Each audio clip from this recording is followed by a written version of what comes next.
यदि तुम इतने शक्तिशाली हो तो इस तिनके को काट कर दिखाओ या जला दो। एक छोटा तिनका जिसे अग्निदेव जला नहीं सके, वायुदेव हिला नहीं सके और इंद्रदेव तोड़ भी नहीं पाए। आखिर वह रहस्यमयी तिनका किसका था? आखिर कौन है ये रहस्यमयी प्राणी?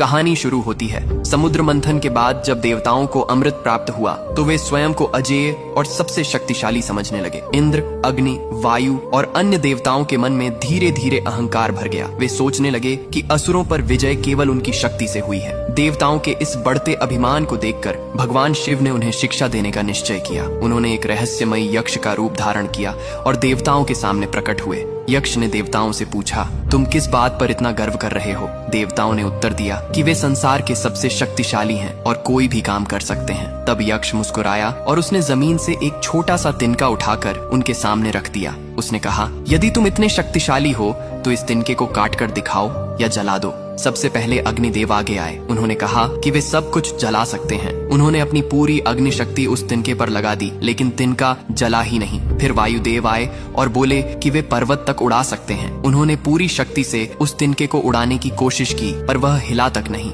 अंत में इंद्र स्वयं अपने वज्र के साथ आगे बढ़े, पर वे भी उस छोटे से तिनके को काट नहीं सके। तब सभी देवता आश्चर्य में पड़ गए और उनका घमंड टूट गया। उसी क्षण वह रहस्यमय यक्ष अचानक अदृश्य हो गया और आकाशवाणी हुई कि वह कोई और नहीं, स्वयं भगवान शिव थे। देवताओं को समझ आ गया कि उनकी शक्ति भी शिव की कृपा से ही है। सभी देवताओं ने लज्जित होकर भगवान शिव से क्षमा मांगी। इस घटना के कारण शिव के इस रूप को यक्षेश्वर अवतार कहा जाता है, जिसने देवताओं के अहंकार को एक छोटे से तिनके से ही तोड़ दिया। तो भक्ति भाव से लिखो, हर हर महादेव।